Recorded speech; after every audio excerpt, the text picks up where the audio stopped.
Title: My cheating wife told me. I'm tired of hiding, so just know I have a great enduring lover, and now he'll occasionally stay overnight at our place. I smiled and said, I think he'll be useless to you, considering he's already lost his main tool.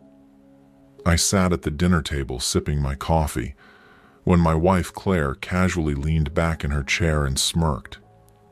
She swirled the wine in her glass, watching me with that smug expression I had grown to hate over the past few months. I'm tired of hiding, so just know I have a great enduring lover, she said, as if she was announcing something as mundane as the weather. She placed her glass down, staring at me. And now, he'll occasionally stay overnight at our place. My fingers tightened around my coffee mug, but I didn't react. Not how she expected me to, at least. No yelling, no outrage. Just a slow, measured breath. I had already known. I had seen the signs. The late nights at work, the sudden obsession with her appearance, the way she avoided my touch while keeping her phone glued to her hand. But hearing her say it, boldly, without shame, that was something else. She was testing me, waiting for me to explode, to beg, to fight. Instead, I smiled. A small, knowing smile. I think he'll be useless to you, I said smoothly, lifting my coffee cup to my lips, considering he's already lost his main tool. The smirk vanished from her face. Her lips parted slightly, confusion flickering in her eyes. What the hell are you talking about? I set the cup down gently, leaned forward, and met her gaze. You're about to find out. Claire stared at me, her confidence wavering for the first time. She had expected rage, maybe desperation, anything but this eerie calm. What do you mean? She asked, her voice a fraction less steady. I leaned back, watching her squirm. I had let her think she was in control. That was her first mistake. You'll see soon enough, I said, standing up. I suggest you make the most of tonight. It's the last time things will be normal. I left her at the table, letting her paranoia start to fester. She had no idea what was coming, the setup I had been planning for weeks. The moment I first suspected something was off, I didn't confront her, I observed. I tracked her routines, planted hidden cameras, and even followed her once, just to confirm what I already knew. Her great, enduring lover. A pathetic excuse for a man named Daniel had no idea that while he was sneaking into my house, I had been digging into his entire life. I found everything. His workplace, his criminal record. Turns out, he wasn't as clean as Claire thought. His shady, financial situation. His weakest points. The ones I was about to exploit. And most importantly, his medical records. That's when I discovered the perfect way to ruin him. The reckoning begins. That night, I pretended to go to bed early, leaving Claire alone. Just as I expected, she quickly got up, fixed her makeup, and sent a message. He's coming over. I watched from my hidden security feed as Daniel walked into my home like he owned it, smirking, confident, not knowing it was the last mistake he'd ever make. I let them get comfortable. Let them think they were safe. Then I sent the anonymous email. Within minutes, police sirens blared outside. Claire and Daniel barely had time to react before the front door was kicked open. Officers swarmed in, guns drawn. Daniel turned ghostly pale. What the hell is this? Claire shrieked. One officer grabbed Daniel, slamming him against the wall. Daniel Carter, you're under arrest for fraud, embezzlement, and identity theft. You have the right to remain silent. I walked down the stairs slowly. deliberately. Claire turned to me, her face a mask of horror. "You," she whispered, "you did this." I smiled. "Of course I did. Did you really think I'd just let this slide?" She lunged at me, but an officer held her back. "Careful," I said coolly. "You're still legally my wife, and once I'm done with you, you'll be left with nothing." Claire's entire world started to collapse. But this was just the beginning. Claire stood frozen as Daniel was dragged away in handcuffs, his protests drowned out by the officers reading him his rights. Her face was a twisted mix of shock, fear, and anger. "What the hell have you done?" She spat at me, her voice trembling. I leaned against the doorframe, arms crossed, watching her realize too late that she had no control anymore. "Me?" I said, feigning innocence. "I just let the law do its job. You might want to take a seat, Claire. Your life is about to get complicated." She clenched her fists. "You think you've won? That bastard will be out on bail in no time." I chuckled, shaking my head. "You still don't get it, do you? I wasn't just watching you two fool around, Claire. I was digging, and I found everything I needed to make sure Daniel never walks away from this." Her expression faltered. I took out my phone and tapped on a saved file. "Here, let me paint a picture for you. Your great, enduring lover isn't just some cheating loser. He's a criminal, fraud, identity theft, a history of unpaid debts, and, oh, look at this, a record of soliciting underage girls online." Claire's face went white. "You're lying," she whispered, but the doubt in her voice was obvious. I turned the screen to her, letting her see the hard proof.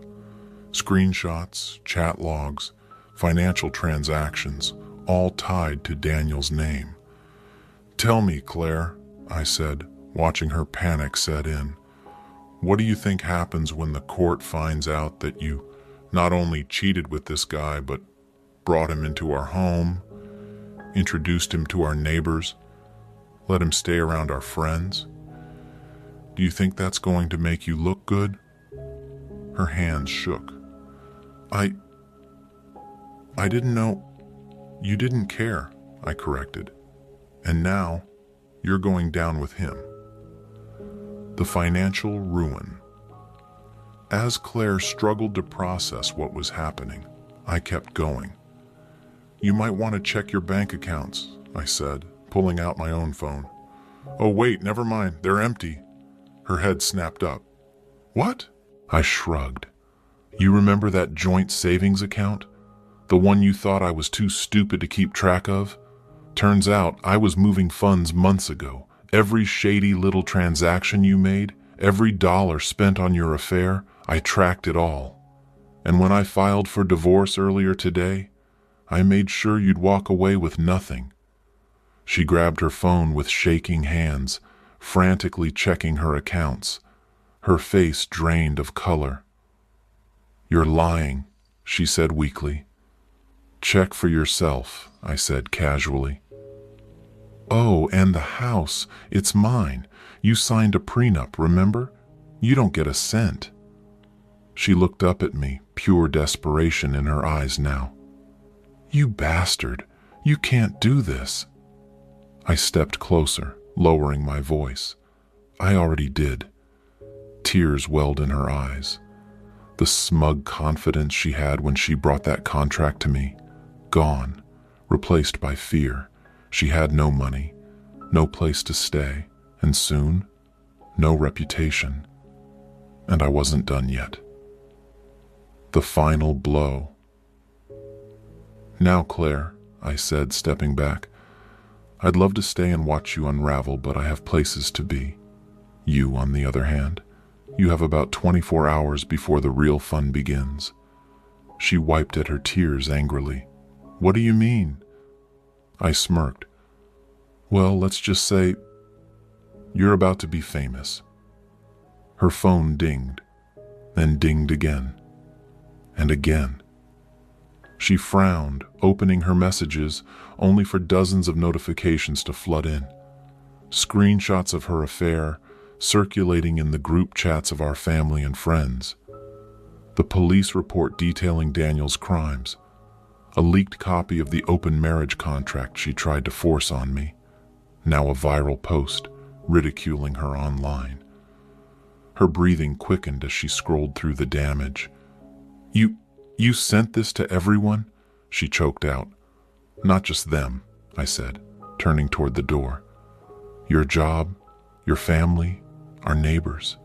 Hell, even your yoga instructor. Hope you're ready to be the talk of the town." I walked out, leaving her standing there in the ruins of her own choices, and I didn't look back. Claire's fall from grace. By the next morning, Claire's life was unrecognizable. She wasn't just the town's most hated woman, she was a laughingstock. The texts, the screenshots, the evidence of her open marriage proposal, it all spread like wildfire. Friends blocked her, family disowned her. Even her co-workers who once admired her now looked at her with pure disgust. And the best part? Her boss fired her.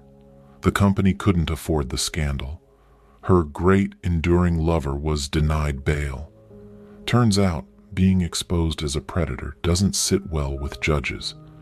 The divorce papers? Served. She had 30 days to vacate my house. And as for me, I was thriving, better than ever. Claire's desperation.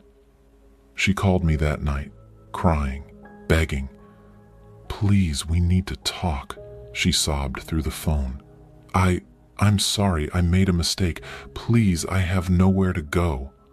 I let her ramble for a while, let her taste the panic. Then I simply said, "Not my problem." And I hung up. She sent a dozen messages. I ignored every single one. She chose this. Now she could suffer for it. Final chapter, her last mistake. By the end of the week, Claire had one last trick up her sleeve. She showed up at my door, makeup smeared, hair a mess, completely broken. "Please," she whispered, "I need your help. I don't have anyone else." I looked her up and down. The same woman who once smirked at me, thinking I was weak, now standing here pathetic and ruined. I smiled. "So, what happened to your great enduring lover?" She flinched. "Gone," she murmured. "He won't even take my calls." I chuckled. "Yeah, neither will I." Then I shut the door in her face. She collapsed, sobbing. But I didn't care. She was dead to me. And with that, I walked away, leaving her to drown in the wreckage she built for herself. Was this revenge justified, or did it go too far? Drop your thoughts in the comments below. We want to hear your take. And if you love jaw-dropping pro-revenge stories, make sure to hit that subscribe button and smash the like for more thrilling tales you won't want to miss.